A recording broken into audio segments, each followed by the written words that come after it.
Velkomin á Jafnréttisdaga Háskólana. Ég heiti Sema Erla og aðjúnkt í tómstunda- og félagsmálafræði á Menntavísindasviði Háskóla Íslands. Ég líka formaður Solaris sem eru hjálparsamtök fyrir hælisleitendur og flóttafólk á Íslandi. Ég hingað komin í dag ásamt góðum konum. Við ætlum að ræða hér mannréttindi, jafnréttismál. Viljið þið kannski segja fyrir ykkur? Já, ég heiti Þorbjörg Þorvaldsdóttir og ég baráttukona fyrir réttindum hinsegin fólks og bæjarfulltrúi í Garðabæ. Ég heiti Linda Dröfn og framkvæmdastýra Kvennaathvarfsins. Gaman að vera með ykkur hérna. Sömuleiðis. Hvernig þið stemmdar í þetta? Nýtt ár 2026, mannréttindamál. Hvar eru við? Við erum ekki á frábærum stað. Nei. Ekki á frábærum stað. En ég held samt, já, ég svolítið fókusir á heimsmálin eins og Mér finnst svona, já, kannski eins og allir. Mér finnst eitthvað eina sem fólk talar þessa dagana. Hvað að gerast í Bandaríkjunum. Og mér finnst það kannski líka svona að varpa ákveðnu ljósi á það, sko, fyrir hverju við erum berjast. Þegar við erum að tala jafnréttismál, einhvern veginn, hver grunnurinn? Það ákveðin, þú veist, það mannvirðing, það virðing fyrir einhverjum leikreglum í samfélaginu, þú veist, allt þetta. Og við horfum upp á svolítið bara niðurbrót þess, þannig vestanhafs. Já, algjörlega sammála. Og það er líka bara svo eðlilegt að líta þangað þegar við erum að sjá þetta bara eitthvað svo skýrt hingað. Hvort það maður eigi rétt á sér eða ekki í umræðina hér, þá bara fer það beint hingað inn. Og svo erum við náttúrulega bara með samfélagsmiðlana sem að, við erum að sjá þessu unga drengi bara að vera að matað á alls konar efni sem að koma beint þaðan. Þannig að þetta bara mjög relevant að við séum að spá í þessu. Það náttúrulega bara líka, það náttúrulega mikið búið að ganga á. Hér eins og annars staðar. Mér finnst ég bara almennt vakna mjög áhyggjufull alla daga, einhvern veginn. Ég veit það ekki. Síðasta ári náttúrulega búið að vera eitthvað annað. Já. Og síðust ára auðvitað. Mér finnst einhvern veginn bara, já, mörkin eru búin að færast svo mikið. Í umræðu, í samskiptum, hvernig við einhvern veginn komum fram með hvert annað. Og það náttúrulega bitnar alltaf verst á þeim sem eru jaðarsett í þessu samfélagi og mér finnst einhvern veginn bara nefndi leikreglur hvort að einhvern veginn hafa það breyst, hefur nefn bara hreinlega eru það ekki lengur til, ég veit það ekki einmitt þú nefnir samfélagsmiðla það er einhvern veginn allt sagt, allt gert, það er einhvern veginn engin, já þetta er bara einhvern veginn markaleysi líka það er algjört markaleysi og svona, ég saknaði svolítið að fólk bara hreinlega hugsi sig áður en það opnar svo munnin og líka og muni eftir þessum samskiptareglum sem við þó svona fylgjum venjulega í daglegu lífi sem þetta, þú veist, bara við sýnum hvert öðru kurteisi yfirleitt þegar við hittumst, sko en svo einhvern veginn þegar þú ert komin á internetið, jafnvel þegar þú ert komin í einhverja podcasthætti eða jafnvel í beina sjónvarpsútsendingu að þá skyndilega eigi þetta bara ekki við. Það er svo magnað. Það er það og það er pínu svona sorglegt að líka að horfa fram á að þetta var náttúrulega kvennaár sem var að enda núna og við áttum þannig að þetta frábæra kvennaverkfall, þannig frábæra dag bæði 23 og svo aftur 25 og á sama tíma sko erum við að upplifa þetta og þessa orðræðu sem orðin svona hörð og mér finnst svona, við mátt tala þetta Nordic Paradox, þar sem að við erum svolítið að berjast við einhvers konar orðurómum að takmarkinu sé náð og við séum komin á rétta stað og þurfum alltaf að vera að berjast við það líka og það er svo áhugavert að við eins og hjá kvennaathvarfinu erum við mjög nánu samstarfi við kvennaathvarf á Norðurlöndum og til dæmis Svíþjóð sem við höfum hort hingað til alltaf mjög mikið til í jafnréttismálum og Danmörk líka, við erum bara að sjá mjög alvarlegt bakslag þar, bæði í baráttunum gegn kynbundnu ofbeldi og orðræðinu konur og hvernig má tala konur í opinberum gögnum eða í þjónustu og hvað er leyft sér að segja þar og líka í rauninni þjónusta sem við verið að taka tilbaka og svona minna traust til þjónustaðal og frjálsra félagasamtaka og þetta er eitthvað sem við þurfum bara nú þau farin að horfa hinga og á traust stjórnvalda hvernig það ríkir allavega en hér þetta traust til frjálsra félagasamtaka að sinna þjónustu og annað þannig að það er líka mikið að við svona horfum til þessi alþjóða svona við svona, þú veist, í þessu alþjóða samhengi þú veist hvað er að gerast annars staðar og hvernig ætlum við ekki að apa það eftir Akkurat, hvað er það sem við getum gert til þess að koma í veg fyrir það eða einhvern veginn standa vörð það sem við þó höfum hérna Algjörlega. Og við þekkjum þetta líka úr hinsegin líka bæði, sko, þessa orðræðu það að þetta sé nú bara komið og akkur á að vera að berjast fyrir þessu. En svo líka það að Ísland gegnir ákveðnu forystuhlutverki í hinsegin réttindum á heimsvísu. Já. Og og ég tengi líka við það sem þú varst að segja með Norðurlöndin, að við höfum, sko, mörkin hafa fæst vissulega hér, en þau færðust fyrst þar.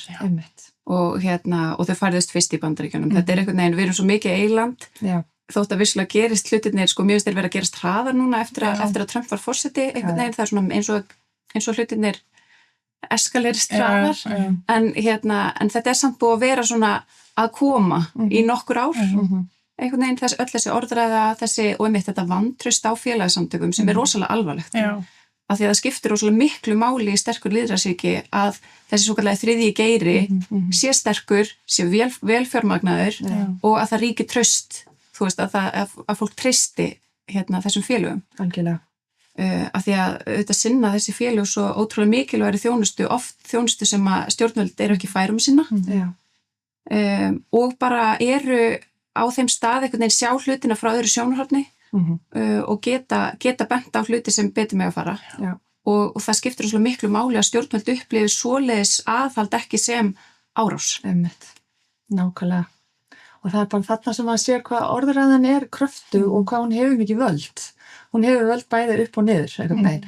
Og maður sér það líka að nú að vera þessi dröga landsáætlun gegn kynbundnu ofbeldi og sem svo fyrsta sem hefur verið gerð og sem vissulega fagnaðarefni að það sé verið að dómsmálaráðuneytið sé að setja fram svona landsáætlun sem hefur aldrei verið. Á sama tíma í rauninni og það verið að bregðast við þessum Istanbúl-samningi og grefi og skýrslu þar sem það voru svona verið að setja út á ýmislegt sem við mættum betur gera. Þessar landsáætlun fylgir mjög lítið fjármagn, ég held að þessu 10 milljónir á ári og þetta eru mjög háleit markmið og þar eru ekki tryggð fjármagn til frjálsra félagasamtaka og við erum að horfa fram á það núna bæði kvennaathvarfið og stígamót. Þetta orðinum þriðjungur á okkar tekjum frá ríki, restin það sem við erum að afla sjálf. Þannig að við erum í rauninni að haka í boxin fyrir hönd stjórnvalda á alþjóðavettvangi en á sama tíma einhvern veginn geta þau leyft sér þetta af því að það líka réttlætt í orðræðinni. Að og þessi svona þetta spurningamerki sem settið til eitthvað sem heitir kynbundið ofbeldi og annað slíkt sem að við erum farin að heyra núna sem að hefur aldrei verið sett fram og þá einhvern veginn bara svo ótrúlega mikið að þetta skoða líka hvernig þetta hefur bara áhrif á mannréttindi og jafnrétti almennt og allstaðar og það voru margir sem spurðu okkur, við vorum að skipuleggja kvennaverkfallið, okkur að tala svona mikið ofbeldi, það þetta ekki bara launamál og svona vinnumarkaðin og þá var svo mikið að fara svona að kraft inn í þá umræðu að það næst aldrei árangur á einu sviði og nær ekki árangur á öllum sviðum og ég meina að það kynbundið ofbeldi eins og núna sem faraldur í íslensku samfélagi og eitthvað sem aldrei spurt þegar þeir að ranka okkur svona í fyrsta sæti í jafnréttismálum að þá næst aldrei jafnrétti næst þar annars staðar og þetta bara mannréttindamál á öllum sviðum.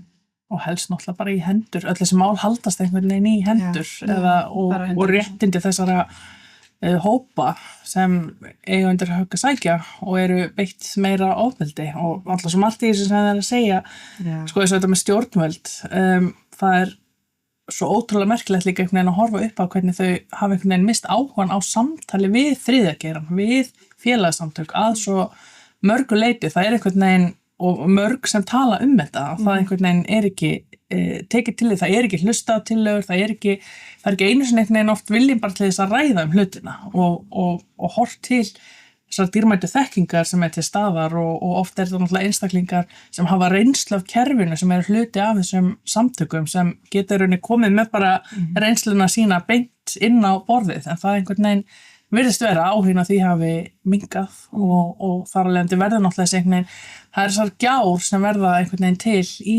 samfélaginu og ég tek undir líka þetta með náttúrulega áhyggjur á vaxandi kvenfyrirlitningu og við sjáum þetta svo víða í rannsóknum, ég vildi óska þess að við varum að mæla þetta meira hjá okkur, það sem við sjáum náttúrulega þetta trend að það einhvern veginn bara þetta virðingarleysi gagnvart konum í alls konar aðstæðum, ég meina ungi menn trúa því stærri hópur og ungu drengjum trúir því að konur eigi bara minni réttindi til þess að vera í stjórnunarstöðum, bara eigi ekki heima í stjórnmálum eða öðru slíku og einmitt að sé bara í lagi undir einhverjum kringumstæðum að beita konur ofbeldi, bara hvernig einhvern veginn eru við þar að þó að auðvitað kannski gengur okkur vel á ýmsum sviðum að þetta bara trend sem við erum að sjá í Evrópu víðar í heiminum og við vitum það alveg að þetta að eiga sér stað á Íslandi líka þó okkur vanti kannski mælingarnar upp á það, við sjáum það bara í þessum samskiptum.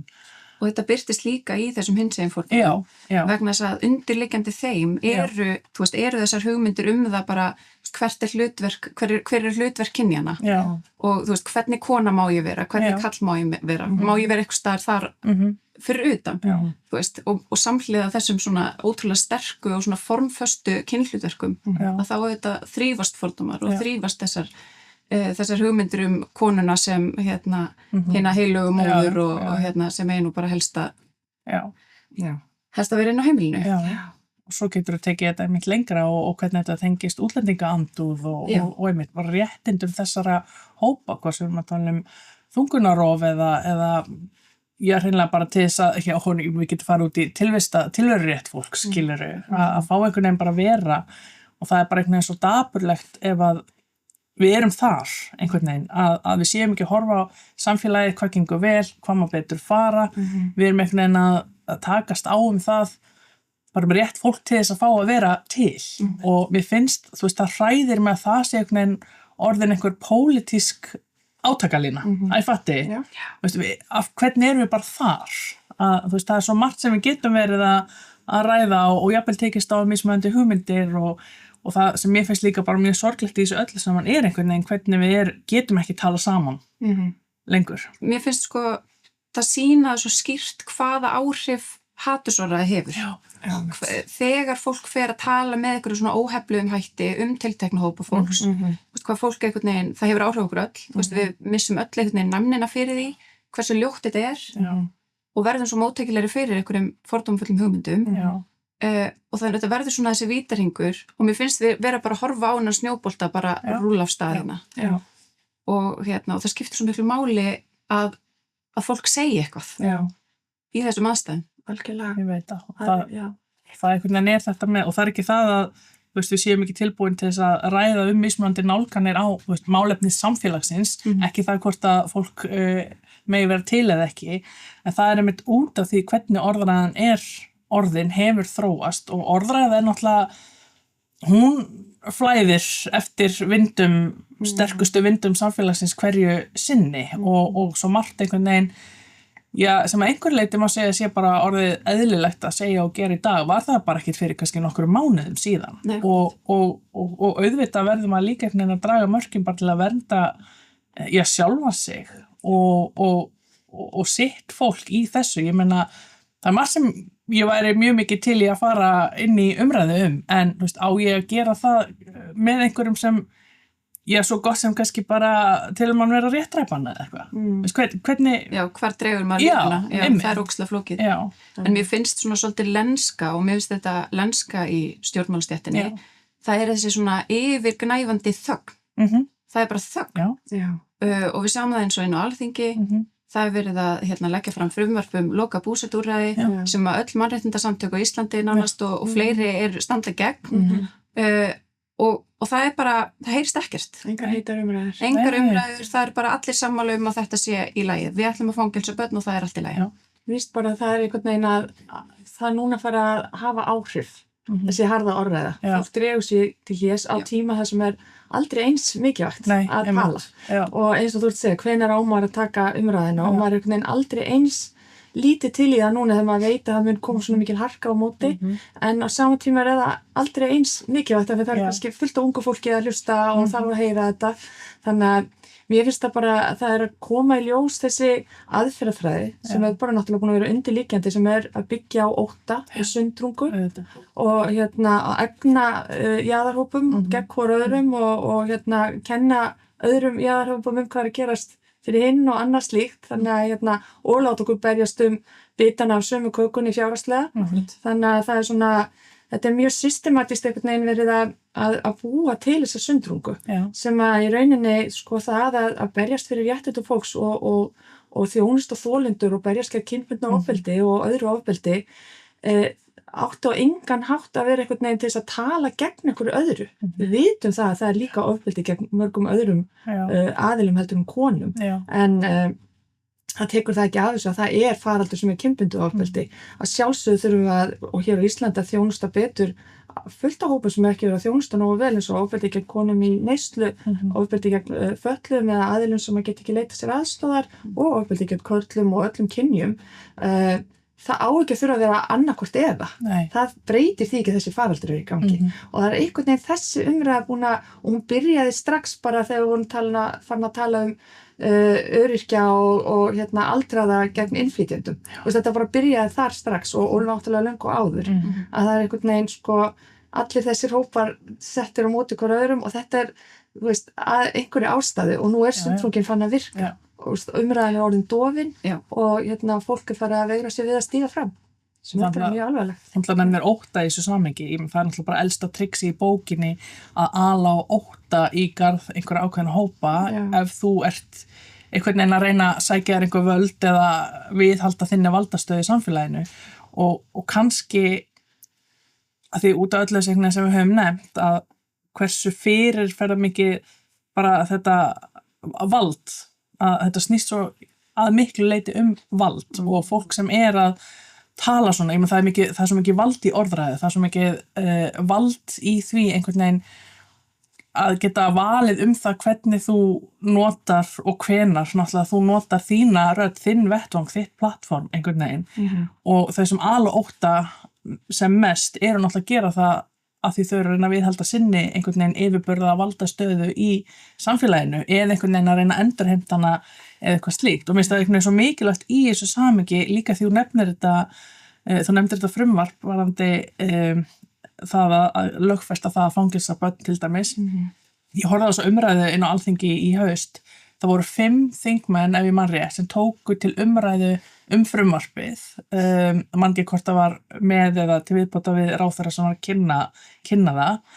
Umræðan snerist aðalega það hver væri búin að ná að þrengja mest að réttindum fólks á flótta síðustu ár. Þetta voru fyrrverandi og núverandi dómsmálaráðherra að takast þarna á. Það var ekki ein manneskja sem stóð upp inn í þingsal og sko ekki bara að tala á móti þessu heldur kannski svona þetta eitthvað sem ættu kannski að skoða þess betur, ættu kannski að hlusta á alla þess aðila sem hafa áhyggjur af því hvernig þetta að þróast. Þannig að það sem þetta þýðir náttúrulega það ekkert aðhald inn á þingi. Það ríkjandi þessar hugmyndir að skerða réttindi ákveðna hópa. Einhvern veginn erum við hér og þetta náttúrulega helst allt í hendur hvernig fólk síðan talar og það sem þetta gerir náttúrulega valdefla almenning í því að halda svona áfram, að tala svona, að haga sér svona einhvern veginn. Og taka fyrir næsta hóp og næsta hóp, þetta náttúrulega bara klysja, það þau byrja á, en það bara þannig, það eru jaðarsettustu hóparnir sem eru teknir fyrir fyrst. Í okkar tilviki það fólk sem sækir alþjóðlega vernd og flóttafólk. Svo það transfólk, og þetta bara, og samhliða verið að veita staðréttindum hvenna. Og við bara sjáum þetta gerast svo víða og þetta alltaf undanfarið þess að svona veikingar á lýðræðislegum stofnunum, á dómstólum og svo framvegis. Og þess vegna skiptir svo miklu máli að grípa inn í og grípa í taumana strax. En ekki bíða eftir því, það mjög vondur staður að vera á þeim stað, að einhvern veginn allir séu tilbúinir til að líta undan þegar réttindi eru brotin á flóttafólki. Vegna þess að, hvar mun það enda? Af því þegar orðræðan hefur verið með þeim hætti eins og hann hefur verið með flóttafólk á Íslandi í svona langan tíma, þannig að fólk hættir að kippa sér upp við það í raun og veru það ofbeldi sem þau eru beitt. Sú orðræða mun beinast að öðrum hópum og á endanum valda sömu svona afnæmingu gagnvart réttindum þeirra hópa. Og þetta bara, það skiptir rosalega miklu máli að þessi staðið að fólk standi skýrt gegn þessu.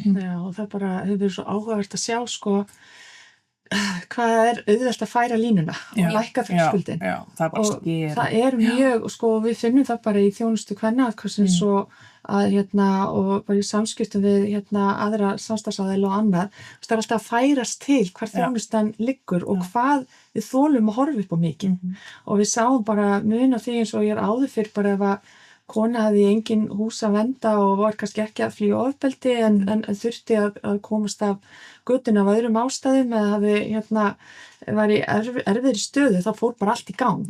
Á meðan núna getur jafnvel bara gerst að seginu fór að koma þá á mánudaginn og ég getum aðtöða á næsta virkadegi hvað verið gert, maður finnur bara að það er búið að breytast, við erum bara búin að sjá fréttir og annað og okkur finnst það hræðilegt, við sjáum fréttir af fólki sem er í erfiðri stöðu og er jafnvel verið að fleygja út á götuna og að fylgja á landi og annað og við sjáum bara þessa fréttir nokkru sinnum og svo allt í einu það bara orðið í lagi og það er bara einhvern veginn næsta skref tekið, þannig að þetta er svona þetta ákall til samfélagsins að standa í lappirnar einmitt á tímum þegar það er ótrúlega erfitt, að maður heyrir bara miklu hávarari raddir úr hinni áttinni og ég veit alveg að það er fullt af fólki sem finnst þetta ekki í lagi og er ekki að rísa upp og það eru bara allar rannsóknir að sýna að þetta flókna fyrirbæri eins og kynbundið ofbeldi vinnst ekki nema að sé í rauninni átak á öllum sviðum, frá öllum lögum samfélagsins og það þýðir ekki bara eitthvað svona vitundavakning í mánuð eða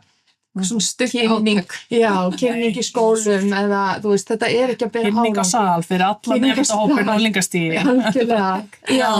Það er ekki að bera árangur, það er allar rannsóknir að sýna það og þetta þarf að vera svona á marglaga nálgun, bæði ofan frá þessum stjórnvöld að senda skilaboð með hvernig við erum að dæma í málum, fræðsla til dómskerfisins og framlínunar, hvernig við erum að taka á, maður myndi vilja sjá miklu meiri svona samræmda nálgun allt land, lögreglu og stafrænu ofbeldi og annað, þú veist, þessi senda þessi skýru skilaboð, en á sama tíma líka að gerist aldrei neitt nema að koma neðan frá, við vitum það bara og við þurfum bara, eins og nú er búið að opna í Kaupmannahöfn það sem heitir Stalking Center, það sem bara algjörlega verið að taka á móti fólki það sem er bara stafrænt ofbeldi og eldirhelling og þetta er náttúrulega fyrst opnaði okkur nokkrum konum og svo verður það risastórt og svo verður það styrta ríkinu. Þannig gerast hlutinni, það er ekki frumkvæði annars staðar frá. Þannig að við þurfum að senda þessi skilaboð frá öllum hliðum á sama tíma og það er eins og við vorum að nefna áðan er svo mikilvægt að frjálsu félagasamtökin komi sterk inn og það er erfitt að horfa upp á eins og núna var okkur til dæmis safnað styrk vegna fræðslumála sem við þurfum þá bara og það er alltaf þetta árlega til að sækja biðja styrk og taka á mótunum og sýna þakklæti fyrir það og eins núna bara reka atkvarf á Akureyri hverju ári, þú getum við fengið að halda áfram að reka þetta atkvarf og eru til að veita okkur styrk fyrir því og við fengum styrk fyrir því núna en ekki vegna fræðslumála og þá náttúrulega leitum við bara aðra leiða, við höfum það frelsi allavega en það er svona hvaða skilaboð við verið að senda af því að þarf konstant fræðslu, það er alltaf nýtt fólk að koma inn, nýjir félagsráðgjafar, nýtt lögreglufólk sem kemur inn þekkir ekki nógu vel merkin og einkenni ofbeldis af því að við erum með þessa nauðungarstjórnun sem getur verið svo ótrúlega margþætt. Það er svo miklu meira heldur en einhvern veginn kýlt út á bílastæði og það urðu vitni og þess vegna er hægt að dæma. Þú erum kannski margra ára ofbeldi sem þarf að þekkja. Þannig að þú veist, þetta er einhvern veginn þú veist, það þarf svolítið að senda út þetta ákall, þú veist, að nenna í fermingarveislunni að tala við frændan sem er algjörlega einhvern veginn hinum megin og þú veist, hann er aldrei að fara að skipta skoðun, en það eru kannski 4 unglingar við borðið sem eru að hlusta á samræðurnar, þú þurfum að taka samtalið. Það sem ég upplifi líka er einhvern veginn eitt af markmiðunum náttúrulega með þessu, því að maður velti fyrir sér bara hver er tilgangurinn, hvert er markmiðið, þú veist, af hverju er ég einhvern veginn í baráttum mína valdastöðu í samfélaginu og ákveða einhvern veginn að níðast á öðrum til þess er, sko það sem þetta gerir náttúrulega þetta veikir svo grundvöll og starfsemi frjálsra félagsamtaka, allt þetta einhvern veginn sem við erum búin að vera að tala og ég meina allir þessi tími sem fer hjá ykkur í að sækja styrki og tímin og vinnan og mannaflin gæti náttúrulega verið að fara í eitthvað miklu betra og ég meina eitt af því sem hefur gerst til dæmis hjá okkur í Solaris bara síðustu 2 ár er einhvern veginn að við getum rosalega lítið verið svona opinberlega að segja frá okkar starfsemi eins og við vorum svo mikið að vinna þannig áður fyrr og í dag einhvern veginn viljum við helst ekki að skjólstæðingar okkar séu að opinbera sig og sína einhvern veginn stöðu sem hefur einmitt verið svona kannski leiðin okkar að tengja almenning og raunveruleika þessara einstaklinga. Við getum ekki gefið upp hvar við erum að hittast, hvar við erum að funda, við getum ekki sagt opinberlega hvar aðalfundurinn okkar við bara til þess að tryggja öryggi okkar skjólstæðinga og okkar sjálfboðaliða, að við höfum einhvern veginn þurft að draga okkur svo mikið tilbaka sem rosalega erfitt þegar þú ert félagskapur sem treystir á stuðning almennings til þess að geta starfað. Við höfum aldrei og munum sennilega aldrei fá einhverja opinbera styrki eða neitt slíkt. Við erum einhvern veginn til getum stutt okkar skjólstæðinga á meðan fólk tilbúið til þess að styrka okkur til þess.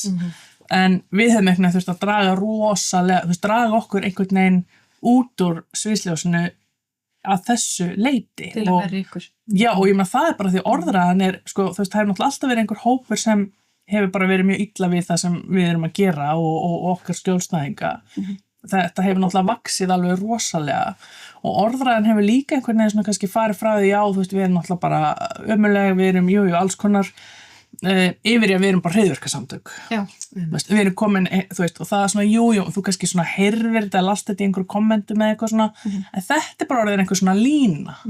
Það er bara, við erum ekki lengur bara landráðamenn eða eitthvað svoleiðis, við erum bara, og bara styrta hérna á þessum og þetta er náttúrulega sem verður til þess að okkar staða veikist og þar alveg veikist staða okkar skjólstæðinga, þannig að ef við tölum hvað er markmiðið með þessu sem verið að segja og gera, það er náttúrulega til þess að veikja þessa hópa, veikja samtök sem standa og reyna að standa vörð réttindi þeirra, alveg sama hvaða samtök það eru.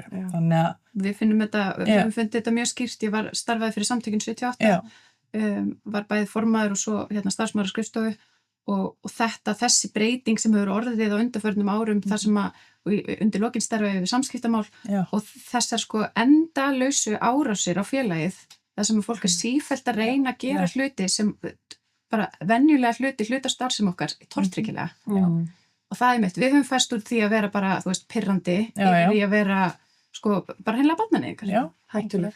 Og hættuleg börnum, hættuleg samfélaginu, hættuleg samfélagsgerðinni, og það þetta eskalísjón.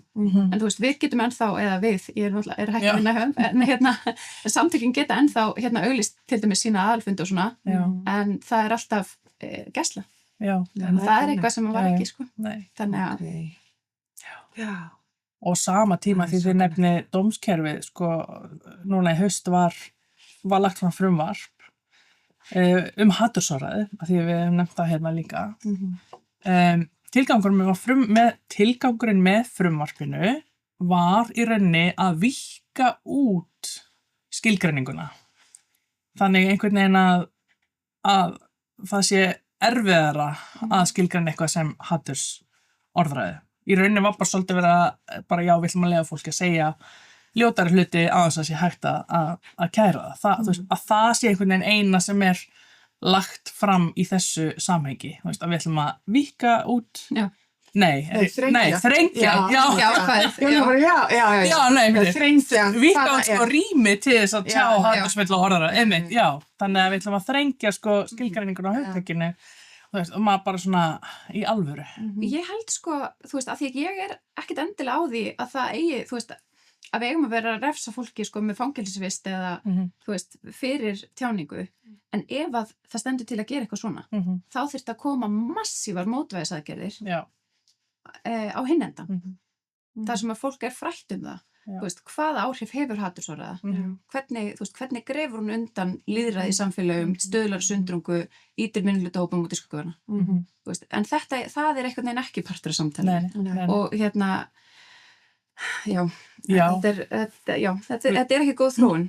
Nei, og ég var alveg til í meira samtal einmitt það hvernig skilgreinum við hatursorðræða, því það er líka mjög mikilvægt að skilgreina sko hvað hatursorðræða er ekki, eða hvað er ekki hatursorðræða, þannig að þetta er svo mikilvægt hugtak og svo mikilvægt að standa vörð hvað þetta þýðir og einmitt við getum rætt hvað, er það, ég held að hafa nú aldrei neitt farið í fangelsi fyrir og það er heimild til held í fangelsi. Já, ég held að það sé einhver 100.000 króna sekt, hvaða árangri skilar það, ég meina Já. Hækkun refsiramma yfirleitt ekki til þess fallin að fá fólk til þess að hætta. Ég meina þú hættir ekki að beita ofbeldi að því að vera að stýra fyrir að beita borga sekt. Nei. Alveg svo, ég meina hver voru fyrstu viðbrögðin við vopnaburði ungs fólks, það að hækka sektina fyrir það að vera með vopn á almannafæri. Þetta skilar ekki árangri. Nei. Þetta ekki leiðin. Nei, leiðin eru þetta forvarnir. Já. Þú veist, og þarna varandi hatursorðræði, ef þú komið vekk fyrir brot sem að tengjast hatursorðræði, þá eru þetta forvarnir þú veist, þetta eru forvarnir í samskiptum, þetta er samkenndar fræðsla sem við sjáum PISA-könnunum fyrir lækkandi meðal ungmenna á Íslandi. Þú veist, það eru þessi hlutir og bara þessi svona grunnatriði að við berum virðingu fyrir öllu fólki.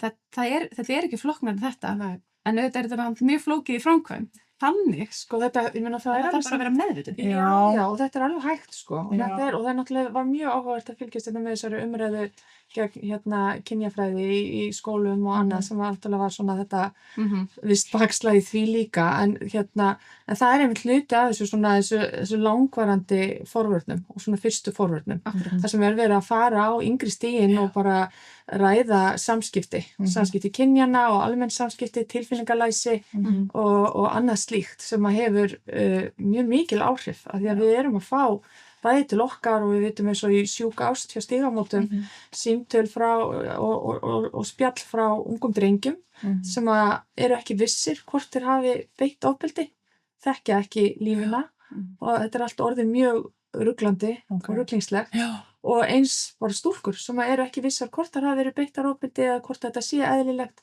er þetta kynlíf? Ég veit það ekki alveg, þú veist, það er bara, við erum náttúrulega með klámið sem er bara einhvern veginn viður yfir allt, þannig að þú veist það þarf svo miklu sterkara mótvægi inn í fræðslugeran fyrir þessa krakka og þá kemur inn í það náttúrulega hatursorðræða. Þú veist, hvað er hatursorðræða? Og veit það einhver af þessum aldurshópum sem eru að vaxa upp. Af því að það er það sem við erum að sjá alltaf verið að spyrja, er ofbeldi að aukast? Og það er svo erfitt að svara því. En við erum bara að sjá að vissulega eru fleiri að leita sér aðstæðar og samfélagið er meðvitað oft, þú veist, aðstandendur og vinnufélagar og annað að hafa samband sem var ekki áður fyrr. En það er bara ljóst að við erum að sjá bara nýja kynslóð, ungra drengja að beita ofbeldi í nánum samböndum og við erum alltaf svo nýjar tegundir, nýjar leiðir sem farið til þess að ógna og kúga og stjórna. Það er bara þannig. Og þetta eitthvað sem við verðum að bregðast við og það eins og segi, þú veist, það alls konar lausnir að núti. Við vitum að einhver leiti hvað virkar og hvað virkar ekki. Það bara svo oft þannig að það skortir viljan til þess að fara í þær aðgerðir og það þurfa náttúrulega að vera þessar langtíma aðgerðir til lengri tíma þvert yfir hópa og við til dæmis þurfum að byrja miklu fyrr eins og í forvarnavinnu og auðvitað alveg svo réttind og staða þessara hópa helst í hendur, þá líka gera forvarnir það að einhverju leiti, eins og ég segi, í grunninn snýst þetta samskipti, það að bera virðingu fyrir hvort það eru samkennd. Ég meina, samkennd eitthvað sem við getum þjálfað og æft okkur í. Við fæðumst ekki með félagsfærni eða, þið vitið, góðar samskiptavenjur. Þetta eitthvað sem við lærum, sem við getum æft og við þurfum bara að byrja rosalega snemma í því og til þess að koma í veg fyrir einhvern veginn að vandinn vaxi og svo kannski annað þar sem vandinn til staðar nú þegar og við erum svo sem með leiðir til þess líka því hafa náttúrulega verið að Já, Samtökin 78 eru með svona gagnræðu námskeið og vinnustofur og svona þar sem að vera að þjálfa fólk í því bara einhvern veginn taka þátt í umræðinni en ég held eins og staðan núna þá held ég að sko, og það flott langtímalausn. Skammtímalausni núna hreinlega að stjórnmálamenn gera þessi brók og fara að segja eitthvað og fara að draga þessa línu tilbaka. Það verður að draga henni tilbaka og fólk sem sem í áhrifastöðum, hvort sem það stjórnmálfólk eða fólk í menningu eða þú veist, það getur raun og veru verið hver sem áhrifavaldar þess vegna. Þetta fólk verður, sko, mér finnst skipta máli að þau finni til ábyrgðar núna af því þeirra raddir skipta máli og þau verða að fara að segja eitthvað það gengur ekki lengur að svona hlutir fái bara einhvern veginn að þrífast í þögninni allir dragi sig í hlé vegna þess að umræðan svo hatrum og erfið við þurfum bara að sýna hugrekki núna. Algjörlega. Þetta gengur ekki upp annars. Nei, við saman. Og við höfum séð það náttúrulega bara mjög skýrt, þegar stjórnmálamenn taka einhver ákveðin skref, það hefur þessi rosalega áhrif einhvern veginn allt samfélagið. Og það getur líka, þegar fólk tekur skref í hináttina, þá hefur það líka áhrif allt samfélagið. Algjörlega. Fólk má ekki gleyma því hversu mikil völd þau hafa, fólki sem með plattform. Algjörlega. Og það bara þarf líka að fara saman hljóð og mynd. Mér finnst oft einhvern veginn það er eitthvað sagt eða tikkað í einhver box, en svo því bara ekki fyllt eftir, eða í rauninni raungjart. Þannig að það er til dæmis eitt að setja ný lög, og svo nú að koma lög nálgunabann fyrir að styrkja þau og ökklabönd og annað. Lagaramminn líka bara ansi víður, það hægt að gera ýmislegt, en það bara ekki verið að framfylgja því. Svo það líka sem sagt, fræðsla og eftirfylgni í lögregluembættum og dómsmálum og annað. Það eitt að setja eitthvað niður og tikka í boxi, já það búið að redda þessu, eins og núna mansalsmálum, það sem bara virkilega lögreglan virkilega að fara fram með afli og það bara vel, með kynninga líka nauðungarstjórnun og annað. Í rauninni ekkert að gerast hinum megin, það engin að grípa þolendur mansals. Hvað verður þetta fólk þegar búið að rífa allt upp á þyrluprikinu? Þannig að það þarf að taka þetta alla leið. Þannig að ég algjörlega sammála. Það þarf að tryggja, eins og nú oft að tala landsbyggðina, hvernig verið að tryggja þar sömu þjónustu. Það þarf að vera miklu markvissara og miklu svona heildrænni nálgun. Heldur svona tilviljanakennt, eitthvað poppar upp, eitthvað úrræði hér og þar og sofnar svo aftur og annað slíkt. Og þarna þurfa frjálsu félagasamtökin að koma bara sterk með og þetta samtal sem við töluðum í byrjun. Og svo bara með forvarnirnar og fræðsluna að það líka þessi bara virðing fyrir fjölbreytileika, almennt. Það þarf ekki að alltaf að taka það niður í alla þetta sama samtali fyrir alla þessa hópa, sérstaklega þegar við förum í yngri hópana og eins með framlínuna. Ég veit að það hafi verið gerð alls konar námskeið og efni hvernig starfa ég inn í fjölbreytileika og ég hef unnið við það sjálf að taka á móti flóttafólki og maður starfar kannski fólki í framlínu og leikskólum og félagsþjónustu og annað sem bara einhvern veginn frýs í spórunum að það allt einu stendur frammi fyrir einhverju nýju og það svolítið svona spólið tilbaka og ég bara að vinna með fólk og þetta fólk með sömu þarfir, ég get nýtt reynsluna mína, ég þarf bara að byrja virðingu fyrir fjölbreytileikana og þetta þjálfun sem hægt að svo auðvitað að setja í gang og raungera og það þarf bara vilja fyrir verkið. Það ekkert flóknar en það. Ég held að það sé nefnilega bara akkurat nú. Ég held sem búin að leysa þetta. Já. Viljan, skortir viljan. Lausnirnar til og auðvitað samtali, tala saman og að fólk sé einmitt ófeimið við það að taka skrefi. Það þarf hreyfi afl samfélagsins til þess að leysa þessa stöðu sem við erum í og tíminn núna til þess að koma saman og að fólk eins og segir noti plattformum sitt, noti rödd sína. Við viljum ekki sitja hér eftir nokkur ár og eiga sama samtali sem eitthvað bandaríslegt ríki. Já. Akkurat. Það ekki þetta, já. Takk fyrir mjög gott samtal, stelpur. Takk sem ég. Nú förum við út og höldum áfram. Já, upp áfram. Yes. Takk.